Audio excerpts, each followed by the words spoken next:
विजय ढोंडोपंत तेंदुलकर 6 जनवरी 1928 में गिरगांव मुंबई में, जो उस वक्त बॉम्बे कहलाता था, पैदा हुए और उनका देहांत 19 मई 2008 में पुणे में हुआ। 1969 और 1972 में उन्हें महाराष्ट्र स्टेट गवर्नमेंट का अवार्ड मिला। 1977 में फिल्म मंथन के लिए उन्हें बेस्ट स्क्रीन प्ले राइटर का अवार्ड मिला। 1984 में वो पद्म भूषण बने। 1998 में संगीत नाटक अकादमी की फेलोशिप मिली और 1999 में महाराष्ट्र गौरव पुरस्कार से सम्मानित हुए। उनके पिता क्लर्की करते थे और खुद का पब्लिशिंग का एक छोटा सा कारोबार करते थे। 6 साल की उम्र में तेंदुलकर ने पहली कहानी लिखी। वो वेस्टर्न प्लेस से बहुत प्रभावित थे। 11 साल की उम्र में अपना एक ड्रामा लिखा, खुद डायरेक्ट किया और अदाकारी भी की। मात्र 14 साल की उम्र में इंडियन फ्रीडम मूवमेंट में शामिल हो गए और अपनी पढ़ाई छोड़ दी। फिर अखबारों में लिखना शुरू किया। तब तक उन्होंने एक ड्रामा भी लिख लिया था, अमचा कौन प्रेम करनार, और गृहस्था। तब उनकी उम्र 20 साल थी। उन्हें दर्शकों ने खास पसंद नहीं किया, तो उन्होंने फैसला किया कि अब वो नहीं लिखेंगे। लेकिन उनके अंदर का राइटर बेचैन था और उन्होंने 1956 में एक ड्रामा लिखा, श्रीमंत, जिसने उन्हें अच्छे राइटर के पायदान पर लाकर खड़ा कर दिया।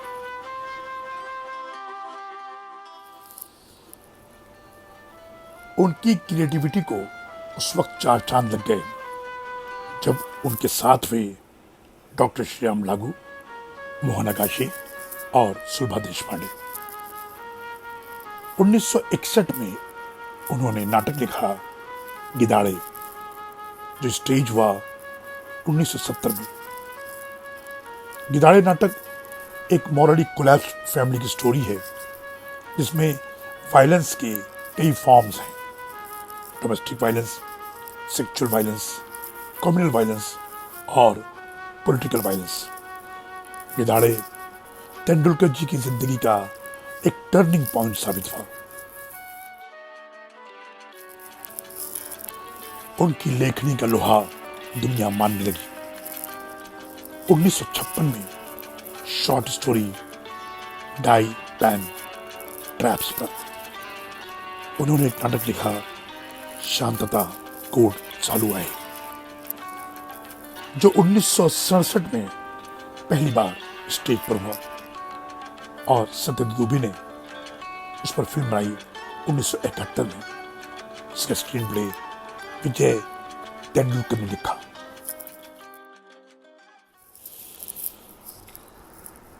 उन्होंने यूं तो कई फिल्मों के स्क्रीन प्ले लिखे हैं: निशांत 1974, आक्रोश 1980, अर्धसत्य 1984।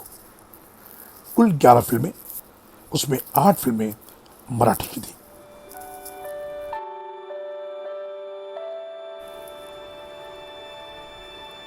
तेंदुलकर जी ने 9 नॉवेल्स और 2 बायोग्राफी और 5 ड्रामे दूसरी जबानों से मराठी में तर्जुमे किए हैं।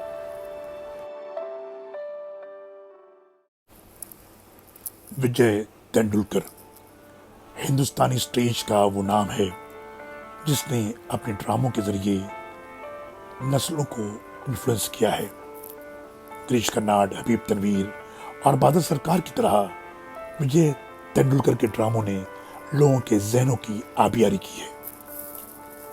तेंदुलकर की लाफानी राइटिंग 5 दहाइयों पर फैली हुई है। वॉल्यूम और क्वालिटी वर्क में तेंदुलकर जी को एक अलग मुकाम पर लाकर खड़ा कर दिया है। सोशल समस्याओं पर उनका कलम चलता ही नहीं, दौड़ता भी है। उनके किरदारों को वो जिस तरह वुसअत देते हैं, ऊंचाई प्रदान करते हैं, वो अपने आप में एक फनकारी भी है और एक अच्छे लेखक की होशियारी भी। वो इसलिए भी जाने जाते हैं कि वो अपने किरदारों में कई लेयर्स की किरदार निगारी करते हैं। उनके किरदार इस खूबसूरती के साथ अपने आप को बदलते हैं कि देखने वाला पूरी तरह से कन्विंस हो जाता है। उनका प्रभाव इस कदर पड़ता है कि नाटक खत्म होने के बाद लोग कई कई दिन तक उन किरदारों पर चर्चा करते हैं। उन्होंने अपने एक इंटरव्यू में कहा था कि मैं किसी ऐसे दर्द को बयान नहीं करता जो महसूस नहीं किया जाता, और ना ही मैं अपने ख्याली दुख को बयान करता हूं। मैं एक मिडिल क्लास फैमिली से आया हूं जहां मैंने जिंदगी को बेदर्दी से कुचलते हुए देखा है। मेरा काम मेरे अंदर से ही बाहर आता है। मैंने अपनी दुनिया को बहुत गहराई से ऑब्जर्व किया है। अगर मेरी बात उनको समझ में नहीं आती तो वो आज़ाद हैं, जो चाहे कहें, लेकिन मैं सच ही कहूँगा।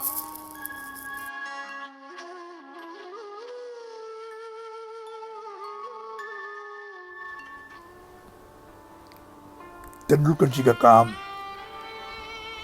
एक्सप्लॉयटेशन ऑफ पावर और इंसानी रिश्तों में दरिंदगी को दर्शाता है। तेंदुलकर के नाटकों में औरत लोअर और मिडिल क्लास से आती है, या वो घरेलू औरत है, टीचर है, मिस्ट्रेस है, लड़की है, फिल्मों में काम करने वाली जूनियर आर्टिस्ट है, गुलाम या नौकरानी होती है। ये औरतें न सिर्फ सोसाइटी की समाजी बुराइयों को बयान करती हैं, बल्कि बहुत सारे दुख दर्द को भी बयान करती हैं। फिर वो बगावत करती हैं जो देखने वालों को बहुत अच्छा लगता है।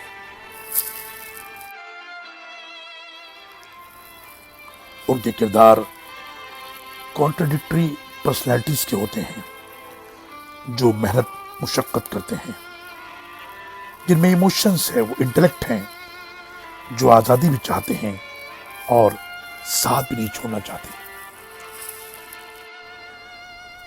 उनके नाटक घाशीराम कोतवाल के 6000 से ज्यादा शोज भारत और भारत के बाहर हो चुके हैं।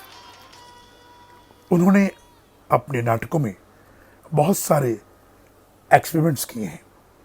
50 कलाकारों को लेकर घाशीराम कोतवाल और 50 कलाकारों का मंच पर डांस, ये अपने आप में एक अद्भुत दृश्य है। 1993 में बहुत कम कलाकारों के साथ सफर साइकिल वाला, 2003 में एक पात्री नाटक मसाज, जिसमें राकेश बेदी ने काम किया था और उसकी हिदायत दी थी हरबंश सिंह ने। नमस्कार, मैं हरबंश सिंह, प्रतीक आर्ट्स थिएटर मुंबई का फाउंडर, सेक्रेटरी और डायरेक्टर।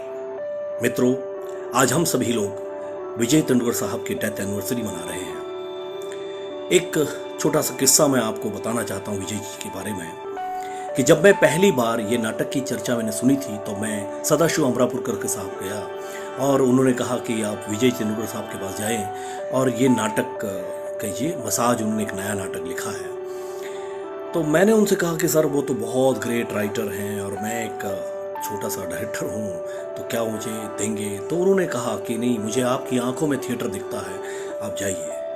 खैर, उनका फ़ोन नंबर लेकर मैंने फ़ोन पे बात की और फ़ोन पे बात करने के बाद उन्होंने अपने घर पे बुलाया, विले पार्ले में, बद्रीनाथ धाम अपार्टमेंट में। तो जब मैं पहली बार उनके घर गया तो जैसे ही बाहर का ड्राइंग रूम में गया तो मैं सच बताऊं मित्रों कि मेरे चेहरे का रंग फक हो गया और मेरे तोते उड़ गए। मैंने कहा मैं कहाँ आ गया हूँ? ये इतने सारे ढेरों अवार्ड, ट्रॉफियाँ, मैंने मुझे एक मिनट का ऐसा लगा कि यार ये नाटक तो मुझे नहीं मिलेगा करने के लिए। यही मैं फिर भी बैठा रहा और उनका छोटा सा कक्ष था, तो वहाँ पर उन्होंने बुलाया, मुझसे बात की और कहा कि क्या करते हैं आप? तो मैंने कहा कि सर मैं छोटा सा डायरेक्टर हूँ और हमारी प्रतीक आर्ट्स थिएटर नाम की संस्था है जो पिछले 96 में इस्टेब्लिश हुई है और आज 6-7 सालों में हमने 2-3 नाटक किए थे। तो बताया उनको, तो उन्होंने कहा कि आपने ये नाटक देखा है? तो मैंने कहा नहीं सर, मैंने देखा नहीं है। तो उन्होंने कहा कि आप एक काम करें, आप ये नाटक मराठी में चल रहा है और आप इसको देख कर आइए पहले। तो मैं गया और इत्तफाकन ये भी हुआ कि वो उसी के संडे में मैंने वो नाटक देखा, मराठी में था। तो जब मैंने देखा वो नाटक तो मुझे तब सच बताऊं तो मुझे ये लगा कि ये नाटक हिंदी में नहीं चल सकता है, क्योंकि एक कहानी है, एक मोनोलॉग था, मुझे लगा ये नाटक होगा। तो खैर मैंने दूसरे दिन उनको फ़ोन किया, मैंने कहा सर मैंने नाटक देखा कल आपका, और ये नाटक मराठी में तो शायद चल जाए लेकिन हिंदी में शायद नहीं चल पाएगा, क्योंकि तब मोनोलॉग होते थे हिंदी में बहुत कम होते थे और होते न के बराबर होते थे। तो उन्होंने मुझे कहा क्या आपके पास मेरे लिए आधे घंटे का समय है? मैंने कहा सर क्यों नहीं। और उसी दिन मैं शाम को उनके घर चला गया और फिर बातें हुई। हम बातें करने के बाद काफ़ी डिस्कशन हुआ। उसके बाद ये हुआ कि आप ये नाटक करें, लेकिन उन्होंने एक शर्त रखी मेरे सामने। वो शर्त ये थी कि मैं ये नाटक की रिहर्सल देखूंगा पूरा, और उसके बाद मुझे पसंद आएगा तो ही मैं ये नाटक आपको परफॉर्म करने दूंगा। मैंने कहा ठीक है सर। तो मैंने भी उनके सामने एक शर्त रखी। मैंने कहा सर मैं अपने ढर्रे से इसको करना चाहता हूँ, अगर आपको पसंद आएगा तो ही आप करने देंगे। मैं ठीक है। उसके बाद खोज भी नहीं हुई। तो मैं जब नाटक पढ़ रहा था तो मेरे दिमाग में राकेश बेदी जो एक्टर हैं उनका नाम गूंज रहा था कि यही शख्स हैं जो इस नाटक के साथ न्याय कर सकते हैं। तो दूसरे दिन ही मैंने अपने असिस्टेंट को बोला कि राकेश जी के पास ये स्क्रिप्ट ले जाओ और उनको दिखाओ। तो जैसे ही उन्होंने, राकेश जी ने कहा, देखा, तो वो पहले तो बेफर गए मेरे पर, कैसे स्क्रिप्ट भेज देते हो, क्या है ये, कुछ नाटक है ये है। खैर फिर मैंने उनका कहा समय मेरे पास, आप मुझे आधे घंटे का समय दीजिए सर। तो मैं उनके घर चला गया, राकेश बेदी जी के घर, और उनको मैंने समझाया कैसे है क्या है उसकी पूरी तो उन्होंने कहा कि क्या ये चलेगा? मैंने कहा सर चलेगा या नहीं चलेगा वो तो बात की बात है, लेकिन इतना ज़रूर है कि एक बायोडाटा आपका बन जाएगा कि आपने भी एक मोनोलॉग किया है। ये बात उनको बहुत पसंद आई। मैंने कहा ठीक है। तो खैर मेहनत की, सब कुछ किया, और 9 महीने के अंतराल के बाद जब बात हुई तो उसके बाद उन्होंने कहा कि चलो अब हम लोग शोज करते हैं। तो मैंने राकेश जी को कहा, मैंने कहा सर एक शर्त बताना मैं आपको भूल गया था, और वो ये शर्त थी कि यदि विजय जी आएंगे हमारी रिहर्सल देखने के लिए, उनको पसंद आएगी तो ही हम ये नाटक कर सकते हैं। यकीन मानिए दोस्तों, राकेश जी मुझ पर बरस पड़े।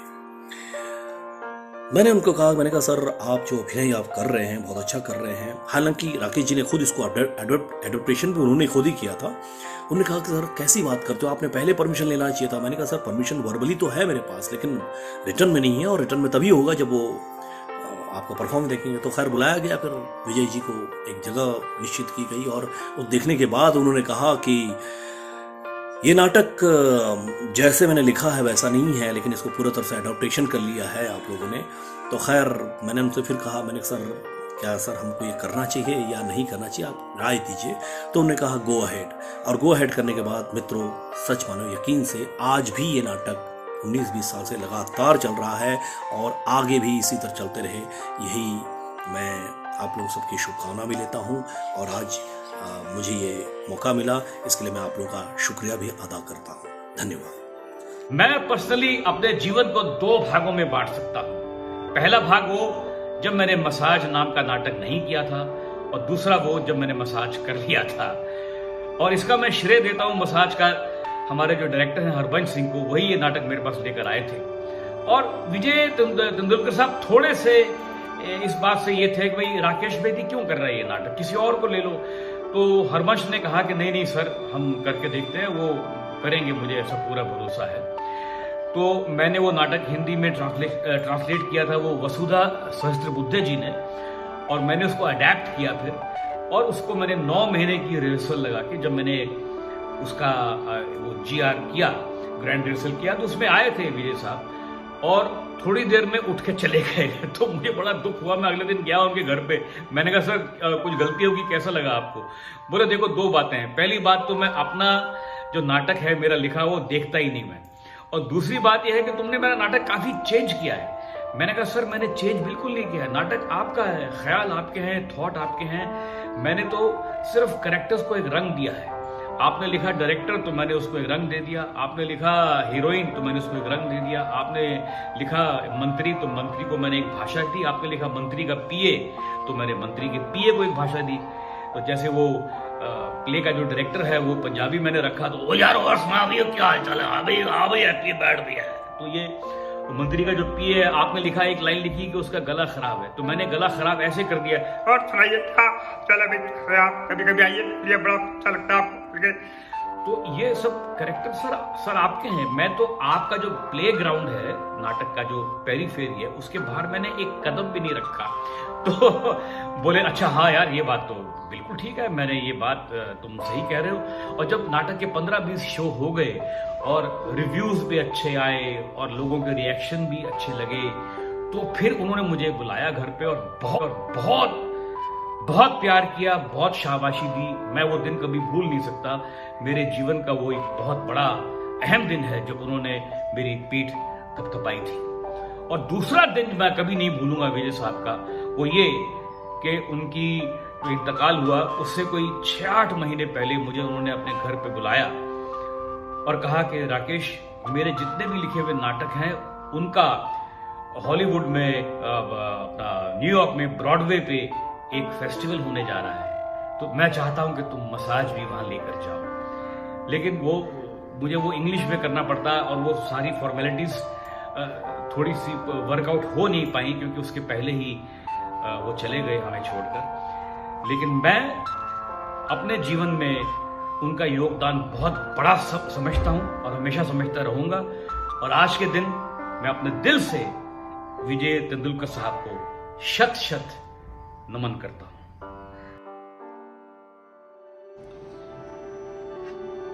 नमस्कार दोस्तों, मैं ओम कटारे, एक रंगकर्मी।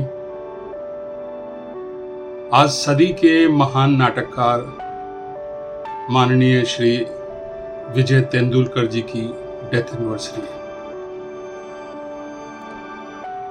ये मेरा सौभाग्य है कि मैं उस सदी में पैदा हुआ जब चारों तरफ उनके नाटकों की धूम थी और लगातार उसके मंचन हो गए थे। गिधाड़े, कन्यादान, खामोश अदालत जारी है, पंछी ऐसे आते हैं, इत्यादि इत्यादि।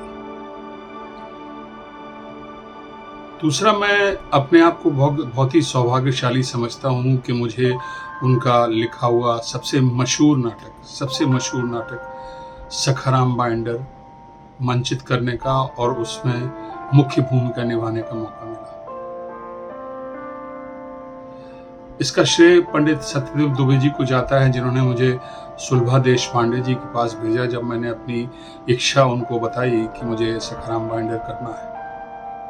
सुलभा जी के बारे में क्या कहें, वो इतनी सहज, उतनी महान कलाकार थी कि बड़ी सहज तरीके से वो तैयार हो गई। बाकी सब इतिहास है। फिर उन्होंने तेंदुलकर जी से परमिशन ले ली और हम लोगों ने नाटक मंचित किया और उसके करीब 70-80 शो किए। और जो उसका प्रतिसाद हमें मिला, उसने यात्री का पूरा चरित्र ही बदल दिया। तेंदुलकर जी से मेरी 2-3 बार मुलाकात हुई है, लेकिन जब भी मैं उनसे मिलने गया हूं, मैं सिर्फ उन्हें बैठ के सुन रहा था। उनकी बातें, उनके विचार, कुछ बोलने की हिम्मत ही नहीं हो रही थी।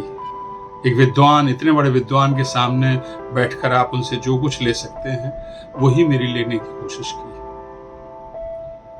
आने वाले कलाकारों से मेरा ये निवेदन है कि तेंदुलकर जी के नाटक जब भी कहीं खेले जा रहे हो, उनको देखें, उन्हें समझें। अगर देखने का मौका नहीं मिल रहा है तो उनकी किताबें नाटक के रूप में उपलब्ध हैं, उन्हें पढ़ें। और एक बार पढ़ने से उनके नाटक को की गहराई को समझा नहीं जा सकता, इसलिए बार बार पढ़ें और विचार करें उस पर, क्योंकि बहुत कुछ सीखने को है। जितनी बार हम उनका नाटक पढ़ते हैं, उतनी बार कुछ नई चीजें हमारी समझ में आती हैं, जो हमारे अंदर के कलाकार को मजबूत करती हैं। तो आज के इस दिन पर उस महान लेखक आदरणीय माननीय श्री तेंदुलकर जी को मेरा शत नमन। 2004 में उनका आखिरी नाटक हिज फिफ्थ वुमेन खेला गया, जिसमें सिर्फ 2 कलाकार थे। वो अस्पताल के बाहर बैठे हैं और हाथ गाड़ी पर एक औरत की लाश रखी हुई है। उन्होंने हमेशा कहा कि उनके नाटकों का स्ट्रक्चर उनके किरदारों के जरिए बनता है और यही उनके नाटकों की यूनिकनेस है। तेंदुलकर जी को समझने के लिए उनके नाटक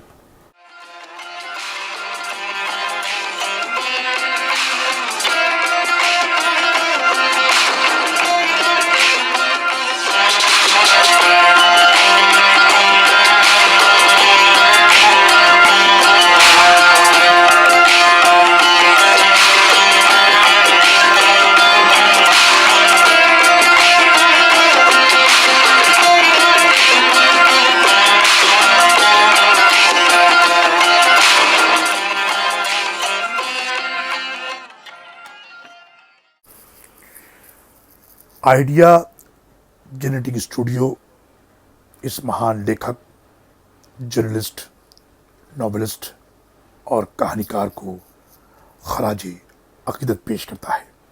श्रद्धांजलि।